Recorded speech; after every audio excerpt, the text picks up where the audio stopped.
वास्तविक पाहता साईबाबांच्या दिलेला संदेश, श्रद्धा आणि सबुरी याची जी पूर्तता कशी होते, आजचा हा कार्यक्रम त्याचा प्रतीक आहे. या ठिकाणी असलेला प्रत्येक कर्मचारी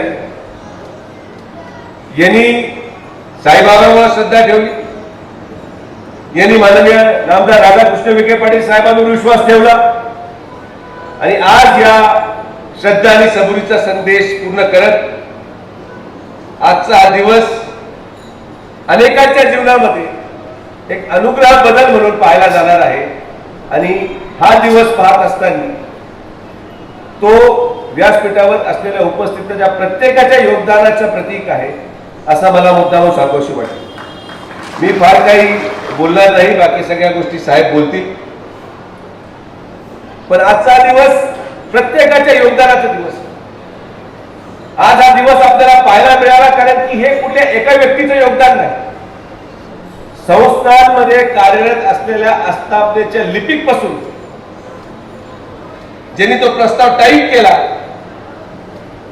मग आस्थापनेचे सर्व अधिकारी, मग 3 सदस्यीय कमिटीमध्ये असलेले उपकार्यकारी अधिकारी असतील, मुख्य कार्यकारी अधिकारी असतील, कलेक्टर साहेब असतील, माननीय न्यायाधीश साहेब असतील आणि शासन स्तरावर माननीय पालकमंत्री महोदय असतील, दोन्ही उपमुख्यमंत्री आणि राज्याचे लाडके मुख्यमंत्री असतील, असा सगळ्यांचा आणि विशेषतः या कर्मचाऱ्यांनी ठेवलेल्या विश्वासाचा दिवस आहे की या सगळ्यांच्या प्रयत्नामुळे आज आपल्याला हा दिवस या ठिकाणी पाहायला मिळाला. विशेष एक गोष्टीचं वाटतं आणि मला या गोष्टीचा आनंद यासाठी आभार व्यक्त करायचा संस्थांच्या सगळ्या समिती असतील किंवा आस्थापनेचे लोक असतील की ही पहिली वेळ आहे की इतकी गुप्तता पहिल्यांदा पाळली गेली. आज सकाळपर्यंत नेमकी काय होणार आहे कोणालाच माहित नव्हतं. या मागच्या 1.5 महिन्यामध्ये मी नेहमी म्हणतो की बाबांनी मला एका पदामधून मुक्त केलं तर काहीतरी माझ्या मागे काहीतरी कारण असेल.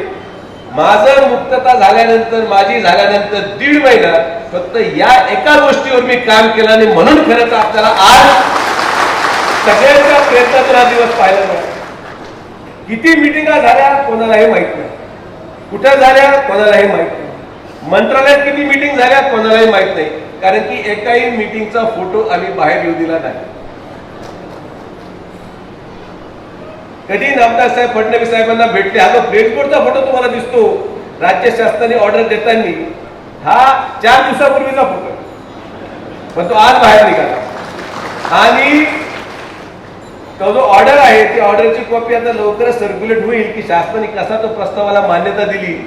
पण मला या गोष्टीचं विशेष आभार सगळ्यांचे व्यक्त करायचे, जेवढे लोक या प्रक्रियेमध्ये होते लिपिक पासून. नाहीतर आपल्याला प्रत्येकाला असं वाटतं की मी कधी जाऊन सांगावं की होऊ राहिलं. आणि म्हणून आज अनेकांना निरोप गेले नाहीत, अनेक पदाधिकारी पक्षाचे इथं आले नाहीत कारण की कोणालाही निरोप द्यायचा विषय नव्हता. मी सगळ्यांना एकच म्हटलं होतो, दर्शनाला या 12 वाजता, दर्शनाला या 12 वाजता. कारण की आपल्याकडं काही लोक असे आहेत ज्यांना कोणाचं सुख पावलं जात नाही. ही गोष्ट आणि आजचं हे यश छत्रपती शिवाजी महाराजांचा आदर्श आणि गनिमी काव्यामुळे झालं हे मला तुम्हाला सांगायचं. अनेक लोकांनी फोटो काढले, मीटिंग काढले, निवेदनाचे फोटो काढले, पण 1.5 महिना एकही निवेदनाचा फोटो नाही, 1.5 महिना एकही मीटिंगचा फोटो नाही. फाईल सरकत गेली, चर्चा न होता सरकली आणि शेवट आज सही झाल्यानंतर मग आज फक्त चर्चाला आला. कोणाला म्हणजे माझे अनेक लोक, मुलं माझ्या बरोबर जे होते ते म्हटले, दादा काय झालं? पत्रकार म्हटले काय चाललंय, कसली मीटिंग आहे? आणि हे आपण शिर्डीमध्ये करू शकलो म्हणजे एक गुप्तता ती होती जेव्हा माननीय मुख्यमंत्री महोदय आणि उपमुख्यमंत्री महोदय फडणवीस साहेब, जेव्हा शिंदे साहेब गुवाहाटीला कधी निघून गेले, सरकार कधी परतले कळालं नाही, त्याच पद्धतीचे दुसरा एपिसोड हा शिर्डीमध्ये घडला आणि हा विषय आपण करून टाकू. हा विषय करत असताना प्रत्येकाचा विजय आहे. हा काय श्रेयवादाचा विषय नाही. हे करणं एक जिद्द माननीय नामदार राधाकृष्ण विखे पाटील साहेबांनी पकडून धरली आणि मला खरंच मनापासून आभार मानायचे 3 सदस्यीय कमिटीच्या प्रत्येक घटकाचे की त्यांनी प्रत्येकाने मनाचा मोठेपणा दाखवत हे केलं. एवढंच नाही पण काल मी असाच एक साईच्या नगरमध्ये नारळ फोडायला गेलो गणपतीच्या आरतीसाठी. एक 8 वर्षाची मुलगी माझ्याकडे धावत आली गाडीवर. ती म्हणजे मला बोलायचं दादा तुमच्याशी. ती म्हणजे दादा मी 18 वर्ष थांबले, माझे वडील कधी काम होणार. म्हणलं तू 18 वर्ष थांबली आहे, फक्त 12 तास थांब, फक्त 12 तास. आमच्या पोटात कधी राहते. आम्हालाही प्रत्येक भाषणामध्ये आम्ही करतोय सांगायची इच्छा होती. मी आणि साहेबांनी निर्बंध घातला. साहेबांना म्हटलं काही जरी झालं तरी काम होणार, अजिबात बोलू नका. कोणीही विचारलं सांगायचं बाबांकडे पहा, कोणी विचारलं बाबांकडे पहा. आणि आज हा दिवस आपल्याला पाहायला मिळाला. आपण पुढे जात असताना आता लोक परमनंट होणार आहेत. हुरळे साहेबांनी प्रदीर्घ सगळं विश्लेषण केलं. या विश्लेषणामध्ये कोणाला काही कळालं नसेल तर मला येऊन विचारा. व्हॉट्सअप आणि सोशल मीडियावर बातम्या टाकत बसू नका की आता हेच गायब झालं, यांचंच काम नाही झालं, यांचं काय होणार. मी उत्तर द्यायला बंधनकारक आहे. त्या प्रस्ताव काय आहे, तो विषय काय आहे, हे चुकीची चर्चा सोशल मीडियाच्या माध्यमातून काही लोक निश्चित आता 1 तास झाला कार्यक्रम संपल्यानंतर लगेच काही लोक सोशल मीडियावर चालू होतील. नाही नाही, कामगारांचं मनोगतच नाही होती. कामगारांना बोलायची संधीच नाही मिळाली. त्यांचा कार्यक्रम होता, त्यांना आभार व्यक्त करायचे होते. इन्सोर्स आउटसोर्सच्या बद्दल काही बोलले नाही. हुरळे साहेब म्हटले इन्सोर्सच नाही राहणार, म्हणजे मग इन्सोर्सवाल्यांनी पुढे जायचं. काही पुढे जाणार नाही.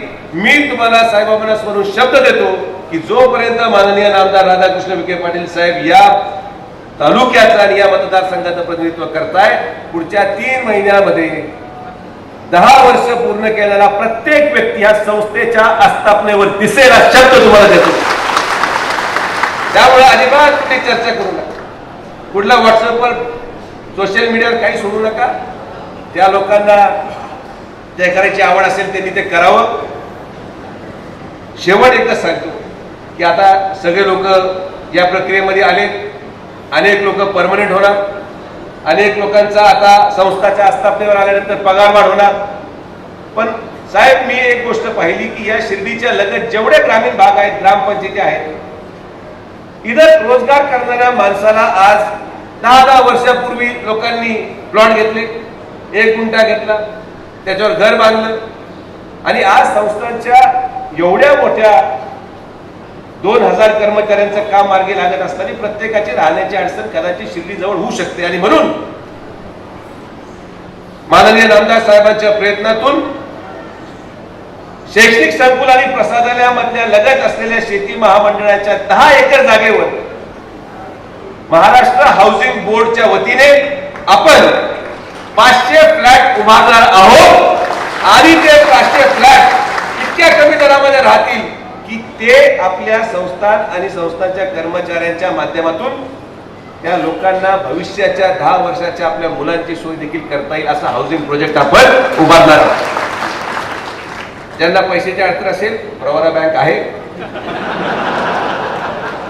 त्यामुळे ती काही काळजी करू नका. ती सगळी लाईन लावून ठेवू. आनंदित राहा. मी एकच गोष्ट आवर्जून सांगेन की आम्ही आपल्या प्रत्येक मताच्या परतफेडसाठी बांधील आहोत. तुम्ही एक अभूतपूर्व निकाल 2019च्या विधानसभेने दिला. या शिर्डी शहरामध्ये, महाराष्ट्रामध्ये एकमेव नगर परिषद अशी होती जिथं एका उमेदवाराला एकूण 90% मतदान पडलं. एकूण 90%. असं कधी होत नाही.